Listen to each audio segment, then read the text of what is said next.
Lá vem a costureira, a mulher trabalhadora e o povo do vestuário.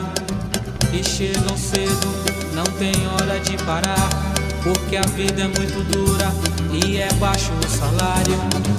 E tem patrão que só pensa em produção e não quer reclamação, nunca fala em registrar. Mas nossa gente com isso não está contente, pois quer tudo diferente e por isso vai lutar. O sindicato é quem procura a solução, defendendo o empregado da ganância do patrão. O sindicato é quem procura a solução. Olá amigos e amigas, começamos esse programa Vestuário em Foco, programa do Sindicato dos Trabalhadores na Indústria do Vestuário de Nova Friburgo e região. Nosso sindicato fica ali na Avenida Alberto Braune, número 4, sala 116, é um prédio bem em frente à Caixa Econômica Federal. Nosso telefone é 2522-6597, nosso e-mail stivnf@gmail.com ou nosso Facebook Sinditrab Vestuário de Nova Friburgo. O horário de funcionamento do sindicato é de segunda a quinta-feira, de 8 às 11 e de 13 às 18 horas. Na sexta-feira, de 8 às 11, de 13 às 17 horas, porque todas as empresas também fecham cedo na sexta-feira. Na nossa sede nós temos um departamento jurídico, que tem a doutora Priscila, mais 2 estagiários para te atender de todos os dias, de 14 às 18 horas. Sendo que o plantão da doutora Priscila é na sexta-feira, né? Você que quer conversar com a advogada, é na sexta-feira o plantão da doutora Priscila. Temos um departamento médico, um pediatra, que é a doutora Lia, clínico geral, que é a doutora Ana Lúcia Carrielo, e 2 ginecologistas, o doutor Antônio Sérgio e a doutora Aline Salomone. Então esse é o departamento médico para os sócios e dependentes do sindicato. Na secretaria, lá onde você faz os seus cálculos trabalhistas, você faz os cálculos previdenciários, você pode conferir o seu tempo de aposentadoria, tirar suas dúvidas e ainda fazer a sua inscrição de sócio no sindicato. Para fazer a sua inscrição de sócio no sindicato, é importante você levar sua identidade, seu CPF, sua carteira de trabalho, o último contra-cheque e um comprovante de residência. Pode ser dependente seu no nosso sindicato, os seus pais que tenham mais de 50 anos ou filhos, né, que tenham até 18 anos que não trabalham no setor do vestuário. Então é importante que esses possam ser seus dependentes e ao mesmo tempo usufruir dos serviços que o sindicato oferece. Nós temos uma colônia de férias. A colônia de férias do sindicato fica ali em Tamoios. Tamoios é o 2º distrito de Cabo Frio, bem perto ali, Rio das Ostras, Barra São João, Tamoios. Uma colônia de férias com 8 suítes, 10 quartos, bem próximo da praia, com bastante segurança, estrutura para receber você e sua família num final de semana aí de lazer na praia, construído pela diretoria do seu sindicato.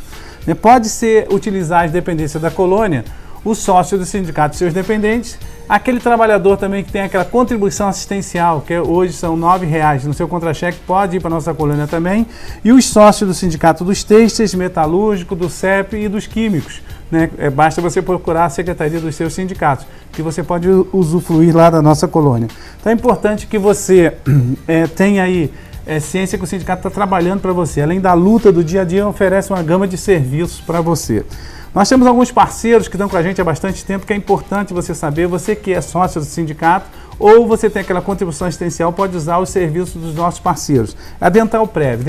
Dental Prev faz um serviço de odontologia. Todo serviço de odontologia, a Dental Prev é parceiro nosso. O Laboratório Biogram está com a gente há muito tempo, você faz seus exames de laboratório ali no Biogram, também parceiro. A Unimed, o GS, o Plano Global de Saúde do GS também é parceiro nosso. A Ótica Vista Preciosa, o curso de Informática Inova, que fica lá na sede do Sindicato dos Têxteis, a Estética Zen, né, que faz todo o seu trabalho de estética, de fisioterapia também, a Estética Zen, a Babelli, que a gente fala que é o centro de tricoterapia, né, que cuida do seu cabelo, da sua pele, ali no centro da cidade. A Depil Belas é um salão em olaria, que você pode usar também os serviços. A Universidade Estácio de Sá, Universidade Cândido Mendes e Unopar também são parceiros nossos, né? Temos ainda um contrato agora com o doutor Eduardo Cardoso Saiba, que é cardiologista, que atende também os associados do nosso sindicato. Nós temos convênios em colégio, farmácias, que para que você, trabalhador do vestuário, tenha uma gama de serviços. Então é importante você ser sócio do sindicato, usufruir desses serviços e ainda contribuir para a luta. Se você não pode visitar a sede do nosso sindicato, liga para a gente, 2522-6597, que a gente vai até a empresa que você trabalha, onde que você combinar com a gente. O sindicato é quem propor a solução. Olá, amigos e amigas, começamos o programa Vestuário em Foco, programa do Sindicato dos Trabalhadores do Vestuário. Olá, Luzia, tudo bem? Olá, Edil, olá a todos os nossos amigos e amigas telespectadoras. Programa Vestuário em Foco, com vocês, como sempre, trazendo informações. Neste programa, a gente vai estar falando sobre as férias coletivas e as formas de concessão, sobre o negociado, sobre o legislado e sobre os prazos de pagamento do 13º e penalidades quando não há o cumprimento. Então, nos acompanhem que o programa vai ser interessante. É verdade. Luzia, nós vamos começar falando hoje sobre o negociado, sobre o legislado. A gente sabe muito bem que teve a reforma trabalhista, a gente chama de deforma, nem de reforma, que realmente retirou direitos dos trabalhadores, mas que ela, infelizmente, está valendo e a gente tem lutado contra ela, né? E muitos trabalhadores têm procurado a gente no sindicato depois que assinam documentos, que tomam algumas decisões. A gente tem visto algumas coisas que chegam lá no sindicato, tipo acordos de parcelamento de verba rescisória, sem a participação do sindicato. Isso não pode acontecer, né? Porque nem isso a lei estabelece. Não, há limitação, né? O negociado sobre o legislado existe, sim, está vigorando desde a reforma trabalhista, porém há limitações. Há situações nas quais, para haver qualquer tipo de acordo, depende da participação do sindicato. E algumas empresas têm procurado diretamente o trabalhador, negociado, resolvido com eles e acha que está tudo bem. Só que não é bem assim.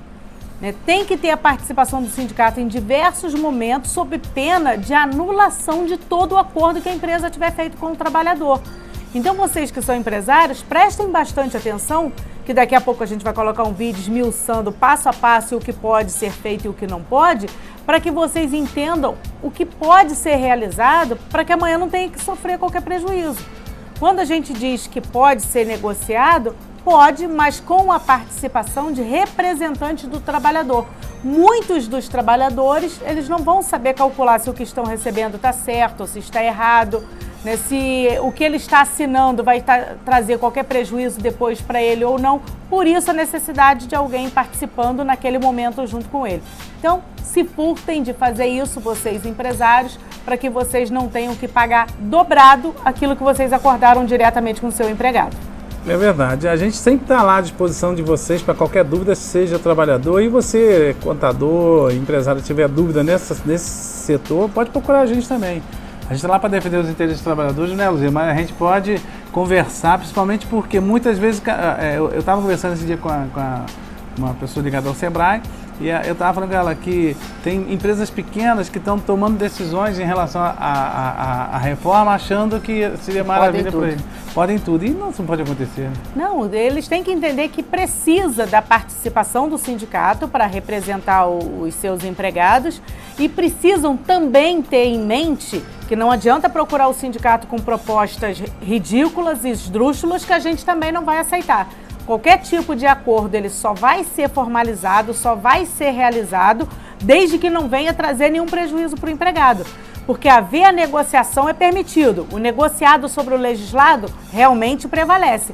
Mas a gente jamais vai fazer qualquer tipo de acordo que venha a ser inferior ao que a lei já predomina. Porque se for assim, a gente não precisa fazer acordo, é só deixar acontecer, deixar que a lei seja cumprida. É verdade. Então, diante disso, a gente vai assistir um vídeo onde que vai explicar a você minuciosamente sobre essa questão do negociado valendo sobre o legislado. A gente vai assistir o vídeo e volta já já. Como fica o movimento sindical com a recente reforma trabalhista? Quem responde é o presidente da Comissão de Direito Sindical da OAB, Diego Oliveira. Doutor Diego, muito obrigada pela sua presença aqui. Eu que agradeço. O que mudou basicamente, doutor, com relação ao direito, ao movimento sindical com essa reforma trabalhista? Um dos principais pontos da reforma, da alteração, foi o negociado sobre o legislado, né? Esse ponto da reforma que é de grande impacto para o movimento sindical e também para as relações do trabalho. E eu queria que o senhor explicasse o que é, para quem está nos assistindo, o que é esse acordado sobre o legislado, que afinal a gente ouviu falar muito, né, no segundo semestre de 2017, mas assim, o que significa isso? Significa o quê? O que convencionar a empresa e os sindicatos dos trabalhadores, ou os dois sindicatos, patronal e laboral, o que eles convencionarem, o que eles fecharem através de um acordo ou convenção coletiva, isso vai ter patamar supralegal, ou seja, ele vai estar acima das leis, né? Abaixo tão somente da Constituição. Então, o sindicato que vier a fazer esses acordos, ele tem a grande responsabilidade de colocar em pauta o que é de mais agrado para os seus representados. E que isso vai ter um patamar muito alto, abaixo tão somente da Constituição Federal.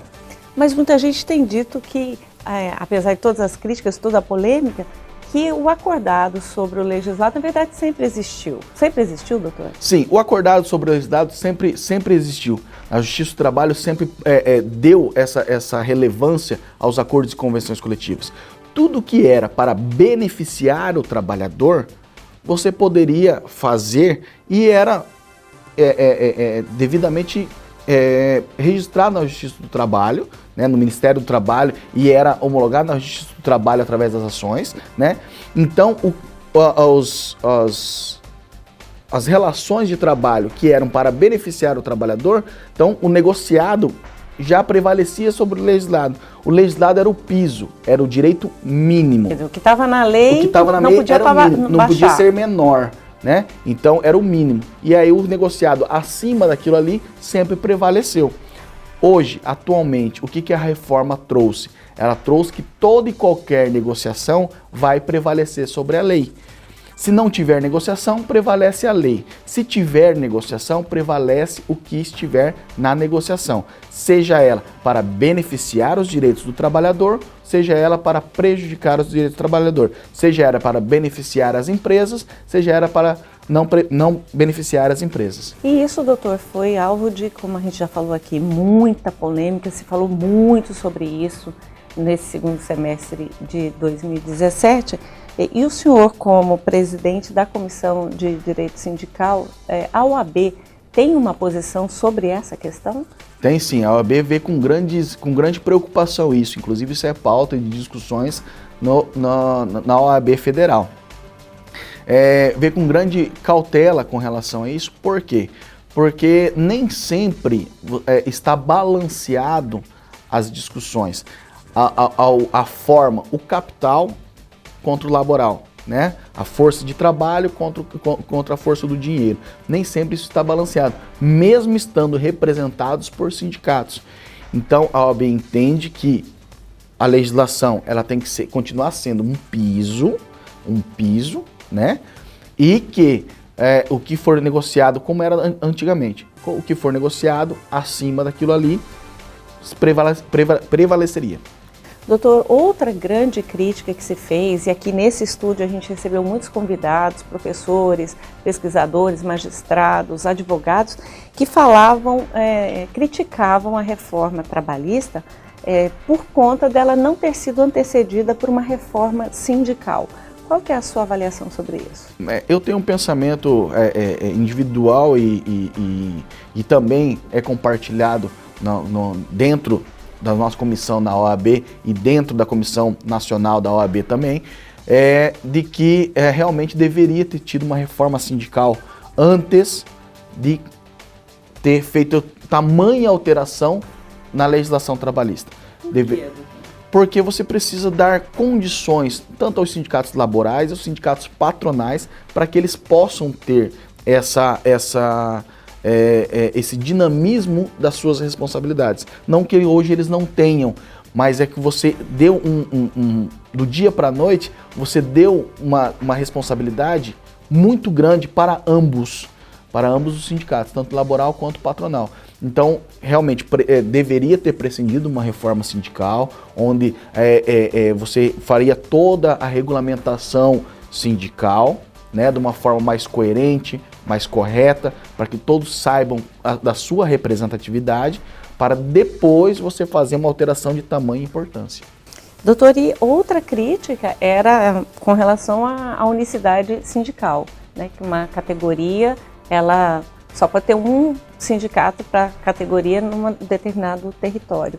E que isso acaba gerando um sindicato que ou você se filia a ele ou não tem outra opção, isso deixaria os sindicatos mais preguiçosos, vamos dizer assim. Qual que é a sua avaliação sobre essa crítica? A minha avaliação pessoal, aí eu falo em nome de Diego Oliveira, não em nome de outros advogados, mas a minha avaliação pessoal é o seguinte, de que a unicidade sindical no Brasil, ela é necessária. Tá? A pluralidade sindical, você vai ter vários sindicatos negociando para trabalhadores na mesma empresa. Então você é representado por um sindicato, o seu colega do lado é representado por outro sindicato. Você recebe um aumento de X, o seu colega do lado recebe um aumento de 2X. Isso acaba criando dentro da própria empresa um desconforto, né? Então a unicidade sindical, através da atividade econômica, no Brasil ainda, ela é necessária, né? A pluralidade sindical, ela é recomendada pela OIT, né? Pela ONU, ela é recomendada pela OIT, mas no Brasil ela ainda não tem, a legislação brasileira, por ela ser um tanto quanto engessada, ela ainda não dá essas condições para que seja efetivado a pluralidade sindical dentro do Brasil. Doutor, nesse cenário, nesse primeiro semestre, sob a reforma trabalhista, a legislação modificada pela reforma trabalhista, os acordos e as convenções agora, chegando maio, daqui a pouco, começam as datas base de muitas categorias, acordos e convenções coletivas, elas permanecem da mesma forma? Permanece da mesma forma, só uma diferenciação de acordo e convenção. Acordo coletivo, ele é feito entre o sindicato dos trabalhadores diretamente com a empresa. Então é uma empresa só com o sindicato. Convenção coletiva são dois sindicatos, o sindicato patronal e o sindicato laboral, eles sentam e fazem uma negociação, isso chama convenção coletiva. Em regra, então pega mais gente. Em regra, pega mais gente, abrange toda a categoria, né? De um determinado município ou estado ou uma faixa territorial. Atualmente, as regras ainda permanecem as mesmas. Negociação, presente de edital, presente de assembleia de trabalhadores, presente de reunião dos empregadores. Essa questão não se alterou, né? Alterou-se o conteúdo que vai ser discutido. O que vai ser discutido e a forma que vai ser discutido. Isso alterou por quê? Porque se você tem a possibilidade de você flexibilizar as leis trabalhistas, né? Então, a hora que sentarem na mesa de negociação, aí isso vai alterar. Mas, em regra, a formalidade continua a ser a mesma. E a obrigatoriedade de registrar no sistema mediador, que é do Ministério do Trabalho, que é quem faz o controle, né, dos acordos e convenções coletivas que são realizados no país. Doutor Diego Oliveira, quero agradecer mais uma vez pela sua presença, por todas essas informações e, encerrando, gostaria de deixar o senhor fazer as suas considerações finais. Eu que agradeço estar aqui, é sempre bom estar falando para o trabalhador, para o empresário, para que se orientem, né, e que as relações sejam sempre boas. Eu sempre digo, enquanto o patrão e o empregado ficarem brigando, eles nunca chegam a lugar nenhum. O interessante é os dois darem a mão e olhar para o horizonte e caminharem juntos, né? Por isso eu sempre falo, trabalhador, filie-se ao seu sindicato, fortaleça a sua luta, venha para o sindicato e tente sempre melhorar suas condições de trabalho. E assim eu também falo para os empregadores, procure o seu sindicato, filie-se ao seu sindicato, o sindicato patronal também precisa de vocês, né? Para que vocês consigam ter lutas tanto trabalhistas, quanto fiscais, quanto etc. Então, é sempre importante estarmos representados e juntos somos mais fortes. Então, você assistiu o vídeo aí, ficou bem claro sobre a questão do negociado sobre o legislado. Qualquer dúvida, entre em contato com a gente lá no sindicato, né? Ou por telefone, através do Facebook, através do nosso WhatsApp. Gente, hoje também, essa semana está sendo comemorado 70 anos de proclamação dos direitos universal dos direitos humanos. Né? A ONU reunida, né, decidiu fazer uma declaração universal dos direitos humanos. Direitos básicos, a saúde, a educação, segurança, direito da mulher, direito da criança, dos refugiados, dos menos favorecidos, se reuniu e fez a declaração universal dos direitos humanos. Né? E essa semana se comemora em todo o mundo, né, esses 70 anos dessa declaração, que muito fez em mudar o perfil de muitas leis, inclusive a nossa Constituição Federal, ela foi mudada, ela foi muito balizada, né, nos direitos humanos, quando a parte dos direitos individuais, dos direitos coletivos ali, preserva sempre o direito das pessoas, o respeito à pessoa humana. Então isso a gente quer aqui do sindicato deixar nosso registro, dizer que a nossa preocupação que o próximo ano, o próximo governo, né, que vai assumir em janeiro, ele possa respeitar os direitos, não só os direitos trabalhadores, os direitos trabalhistas, mas todos os direitos que a pessoa humana tem. Seja na saúde, na educação, no transporte, na alimentação, no direito de ir e vir, na segurança, né, que o governo respeite, não ultrapassando esses limites, né, de violência, de não deixar as pessoas se manifestarem. E, infelizmente, a ministra indicada para o Ministério dos Direitos Humanos já tem uma posição meio complicada. Mas o movimento social, o movimento sindical vai estar sempre junto aí da população no geral na luta de defesa dos direitos humanos. Então, nós queremos fazer esse registro aqui, 70 anos da Declaração Universal dos Direitos Humanos, é uma conquista do mundo, do cidadão, e nós temos que lutar e defender. Então, parabéns a todos que continuam nessa luta aí em defesa dos direitos humanos. A gente vai ao intervalo e a gente volta já já. O sindicato é quem procura a solução, defendendo o empregado da ganância do patrão.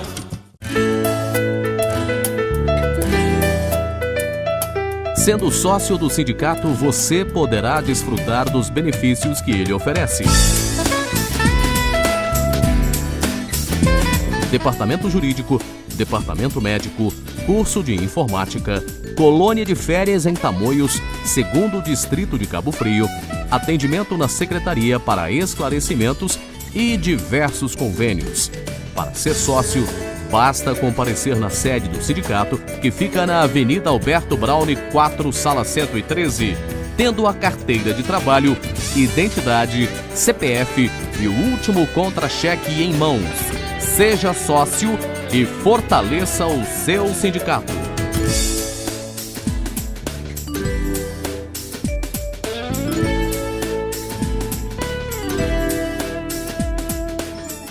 O sindicato é quem procura a solução, defendendo o empregado da ganância do patrão. Voltamos ao intervalo, né? E a gente no primeiro bloco mostrou sobre a questão do negociado, falando sobre o legislado, lembramos dos 70 anos da Declaração Universal dos Direitos Humanos, e agora vamos continuar falando com vocês aqui de algumas coisas que são importantes.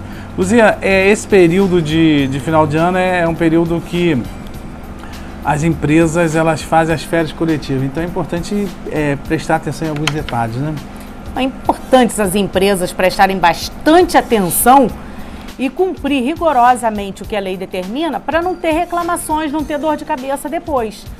Alguns empresários, quando a gente liga para alertá-los que está tendo algum problema, eles dizem, qual o problema que você está me trazendo agora? Não é o problema que a gente está levando, é o problema que ele está criando e a gente às vezes está tentando só alertar. Mas, neste momento, férias coletivas tem que ser avisado com antecedência, tem que ser feito o devido pagamento até 2 dias antes dos trabalhadores saírem de férias.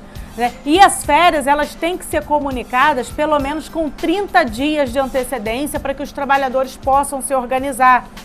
E aí tem empresários que deixam para pagar essas férias depois, quando retornam daqui a um período. Se não pagar dentro do prazo, tem multa. Então há decisão aqui concreta que não adianta só o trabalhador tirar férias dentro do prazo, isso já para as férias que já tenham sido vencidas, né? Venceu as férias, a empresa foi dentro do período concessivo, fez a concessão dessas férias para que o trabalhador descanse. mas o pagamento é que foi feito posterior. Não importa, tem que ser pago em dobro. Então tem que ter muita cautela com isso e vocês fiquem de olho agora no vídeo que nós vamos passar, que está explicando exatamente isso. Forma e prazo para concessão das férias coletivas. Já que às vezes não acreditam no que a gente diz, vejam, professor, talvez vocês consigam aceitar a informação. Fim de ano é época de Natal, de comprar presente, de encontrar a família. Mas não é só por isso que dezembro é um mês esperado pela maioria das pessoas. É que nesta época também é período de férias.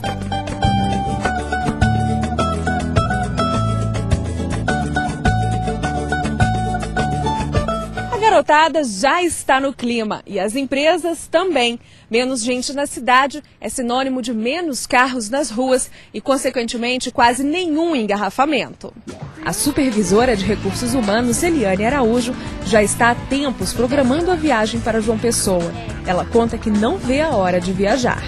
Nossa, estou muito empolgada. Eu conto os dias, as horas, os minutos. Estou muito ansiosa por sair de férias. Mas nem todo mundo pode se programar e viajar a hora que quiser. Em algumas profissões, é comum que as pessoas tirem férias coletivas, como é o caso dos professores.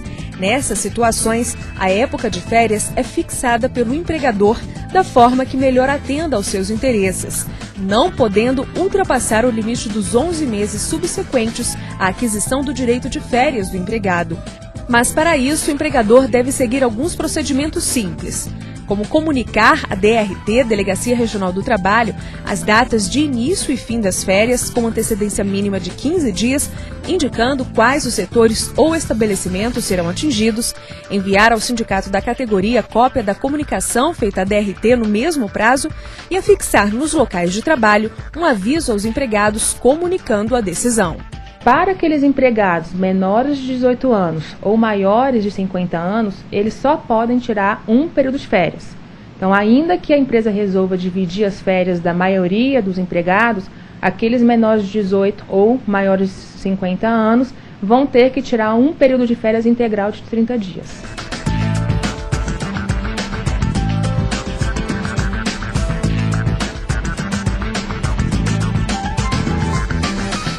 Você assistiu o vídeo, então ficou bem claro a questão das regras, como fazer as férias coletivas. A gente sempre coloca aqui, temos dúvida, procure seu sindicato, 2522-6597.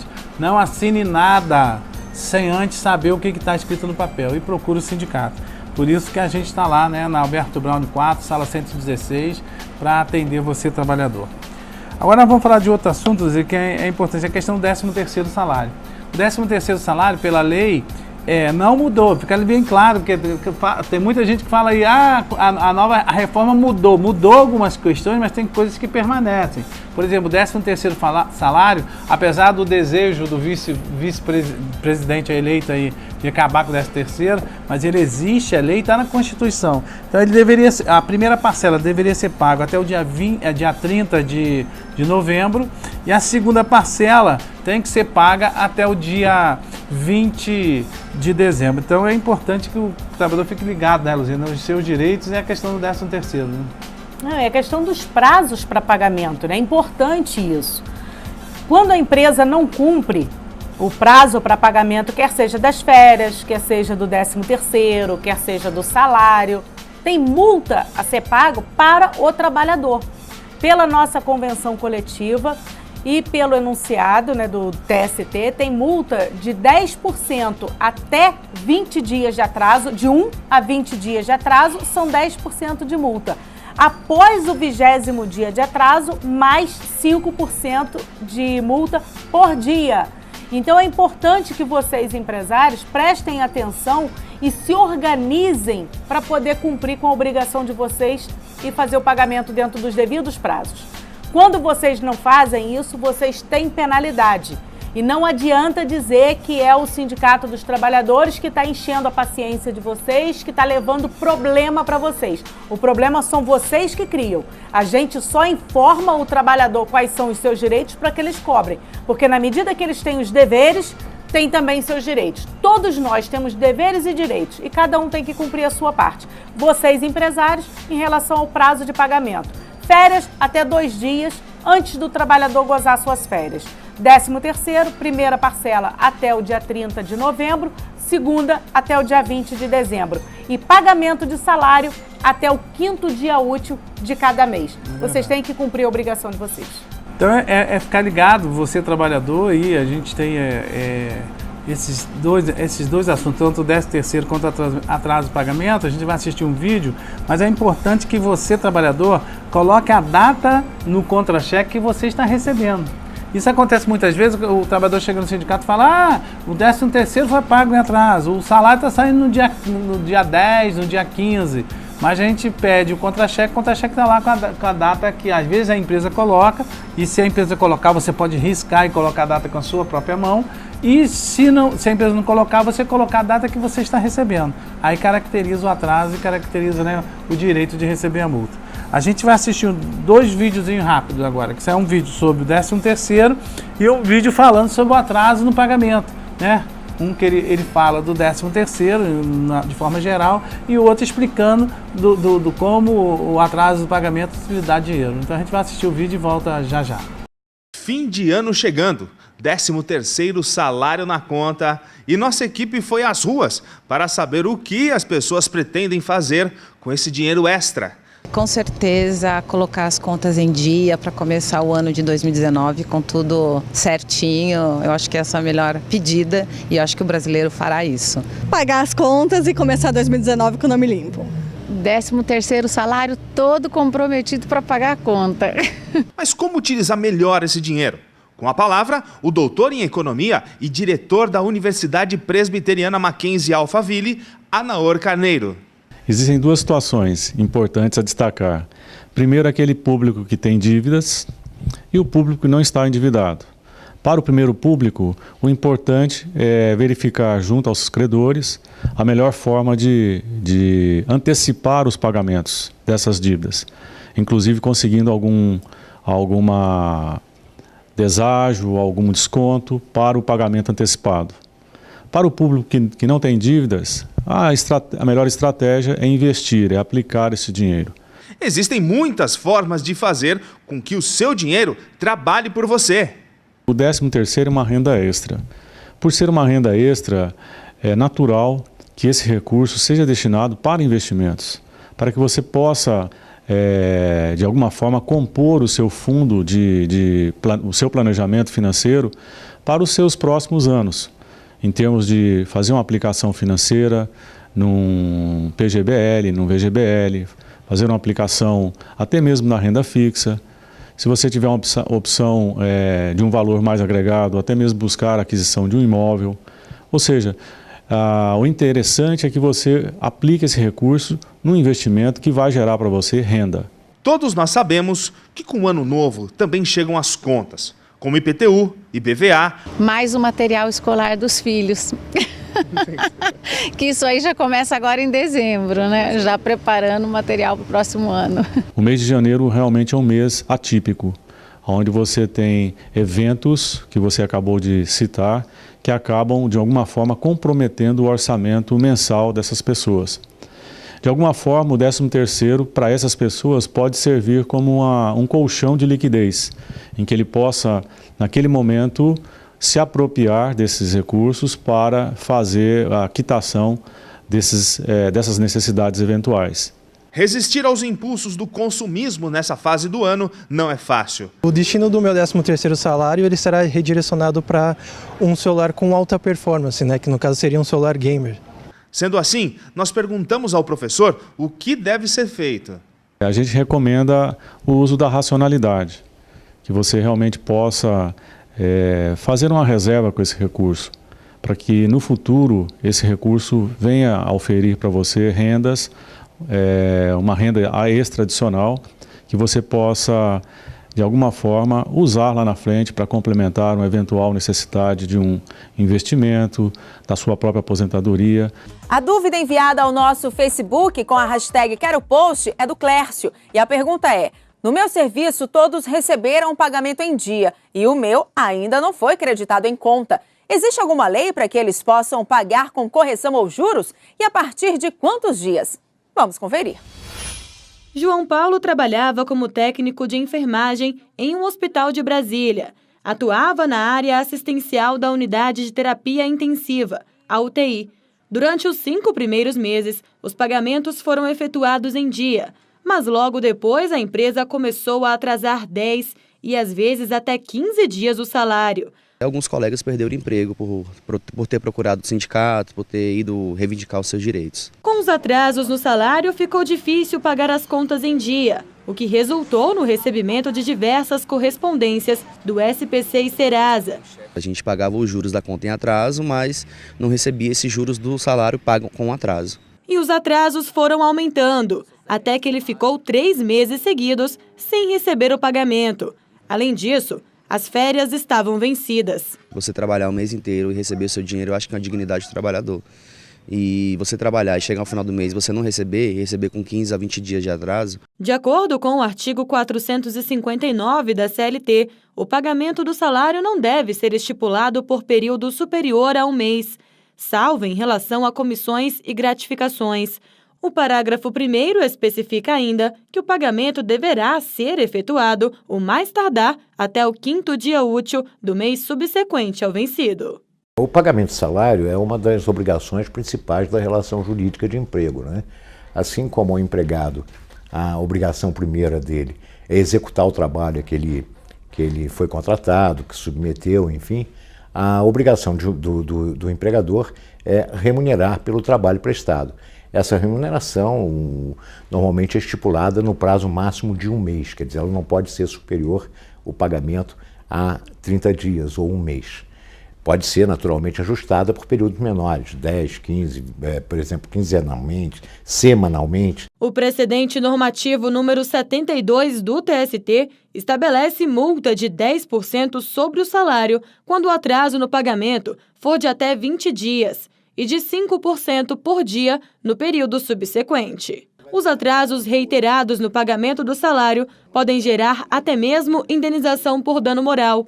Tudo depende do motivo e da quantidade de dias atrasados. Não basta que haja um atraso eventual durante uma relação de emprego de 2, 3 anos, o empregador atrasou 2 dias de salário no momento de crise, dificuldade financeira, e a justificar a indenização por dano moral nesse sentido. É necessário que haja um atraso, que haja um constrangimento, não só um constrangimento, mas um dano mesmo causado pelo inadimplemento da obrigação contratual. O Tribunal Superior do Trabalho também tem entendido que atrasos reiterados no pagamento do salário podem gerar a rescisão indireta do contrato de trabalho. Isso acontece quando há a culpa do empregador pelo descumprimento das obrigações. Mas para que haja rescisão indireta, é necessário que o empregado entre com uma ação na Justiça do Trabalho. Ultrapassou 15, 20 dias sem pagar os salários, sem dar uma justificativa plausível qualquer, e sem providenciar até a própria subsistência do empregado, já está autorizado a fazer a cobrança judicial e pretender até, eventualmente, a rescisão por culpa do empregador. A 8ª turma do TST julgou um caso em 2014 envolvendo o tema. Uma empresa foi condenada ao pagamento de R$3 mil de indenização por dano moral coletivo a uma farmacêutica que trabalhou na instituição por 14 anos. De acordo com o processo, a empregada recebeu salários atrasados durante 9 meses. Além disso, também não havia recebido o pagamento das verbas rescisórias. E lembra do João lá no início da reportagem? Então, ele pediu demissão do hospital por causa dos atrasos contínuos no pagamento. Mas, felizmente, não precisou acionar a justiça, pois 10 dias depois recebeu todo o dinheiro devido. Ele hoje já tem um novo emprego e os salários são pagos na data certa. Por muitas das vezes a gente recebe até um dia antes. Viu? A sensação é muito boa, a sensação de ter o seu... Você se sente realizado, né? É a dignidade do trabalhador trabalhar e receber. Luzia, nós voltamos agora ao intervalo e a gente só fazer um registro que falou tanto que a reforma trabalhista ia gerar emprego, renda, direitos dos trabalhadores, do trabalhador não perder direitos. Nós temos hoje 12 milhões de trabalhadores desempregados e cerca de 27 milhões de pessoas que são tecnicamente desempregadas, mas que às vezes estão no subemprego, na carteira, sem carteira assinada. Isso tem dados aí que são alarmantes para a gente, né? O IBGE acabou de fazer a publicação informando que são 37 milhões e 300 mil trabalhadores que estão trabalhando sem carteira assinada e recebendo somente metade do salário mínimo. Então, quando a gente fica muito preocupado, quando foi feita toda a reforma trabalhista, nós falamos por diversas vezes que isso seria precarizar, seria prejudicar os trabalhadores e muitos até brigaram com a gente achando que a gente é pessimista, que a gente só fica puxando para trás. Mas isso aqui são dados oficiais do que realmente aconteceu com essa reforma e a gente se preocupa ainda mais a partir de janeiro, por quê? O presidente eleito, ele já falou em diversos momentos, ele foi um dos deputados que aprovou a reforma trabalhista e ele disse que a reforma foi muito branda, que ela precisa ser mais profunda. Então significa que mais trabalhadores vão entrar na linha da pobreza, mais trabalhadores terão a sua vida trabalhista totalmente prejudicada e podendo até ser mais um desempregado. Então não gera emprego retirar direito dos trabalhadores. A gente cansa de dizer isso aqui. O que gera emprego é fazer com que a economia circule. Isso é gerar emprego. Precarizar, retirar direito dos trabalhadores é só levar cada vez mais a população para cada vez ter uma linha da pobreza mais baixa. Então não é o que a gente quer, não é o que a gente espera, não é o que a gente deseja para o nosso país. A gente quer um país melhor e um país melhor se faz construindo e não desconstruindo o mínimo de direito que os trabalhadores já têm. É verdade. Então a gente está aí na denúncia e vamos continuar. E vem a reforma previdenciária aí, que é uma luta dos trabalhadores. Em outros programas a gente vai conversar com vocês. Outra questão rápida, Luzia, é você dessa informação sobre essa parceria com o sindicato, com a ONG RED, né, sobre uma pesquisa que vai ser realizada na categoria. É a ONG Rede de Desenvolvimento Humano, é uma ONG do Rio de Janeiro que ela, junto com a gente, a Laura Muri, né, a gente fez uma parceria, então está sendo feita uma pesquisa com os trabalhadores do setor do vestuário, com as costureiras e aqueles que fazem facção também, não só aqueles empregados, mas os que fazem facção principalmente, porque essa pesquisa visa poder desenvolver projetos para a elevação da autoestima e desenvolvimento dessas pessoas que trabalham no nosso setor. Então você que trabalha fazendo facção ou você que seja costureira, está passando pela rua, dá uma ida até o nosso sindicato para fazer o preenchimento desse questionário. É muito importante para que essa ONG possa desenvolver um projeto totalmente voltado para vocês. A princípio é uma pesquisa. Em cima desta pesquisa é que serão desenvolvidos os projetos. É verdade. Então, qualquer dúvida, entre em contato com a gente ou então liga pra gente, você que é faccionista, a gente vai até aí, né? A gente manda alguém ir até a seu local aí que você está trabalhando para também efetuar a pesquisa, que é importante. Quanto mais dados e estudos a gente tiver a respeito da categoria, fica bom. Só a pessoa pode ligar para o sindicato 25226597 ou mandar um e-mail stivnf@gmail.com ou através de uma mensagem no Facebook também, que a gente vai disponibilizar alguém, se você não puder ir até o centro, para que a pessoa vá até a sua residência para fazer a pesquisa. Mas é importante que a gente obtenha esses dados para que a ONG possa desenvolver o projeto que vai trazer benefício para todos os trabalhadores do setor. É verdade. Então chegamos ao final, a gente quer agradecer. E aí, Luzinha, podemos esquecer de mandar um abraço para o seu Roosevelt. Seu Roosevelt, ele esteve hospitalizado, né? E a gente quer mandar aí um abraço para ele e dizer que ele se recupere bem aí e volte a visitar a gente lá. Não, que a sua recuperação, seu Roosevelt, seja o mais breve possível para que você retorne às ruas, que a cidade inteira eu sei que sente a sua falta. Um grande abraço a todos vocês e até o próximo programa, se Deus quiser. É verdade. Até o próximo programa. Fique na paz. Lá vem a costureira, a mulher trabalhadora e o povo do vestuário. E chegam cedo, não tem hora de parar, porque a vida é muito dura e é baixo o salário. E tem patrão e só pensa em produção e não quer reclamação, nunca fala em registrar. Mas nossa gente com isso não está contente, pois quer tudo diferente e por isso vai lutar. O sindicato é quem procura a solução, defendendo o empregado da ganância do patrão.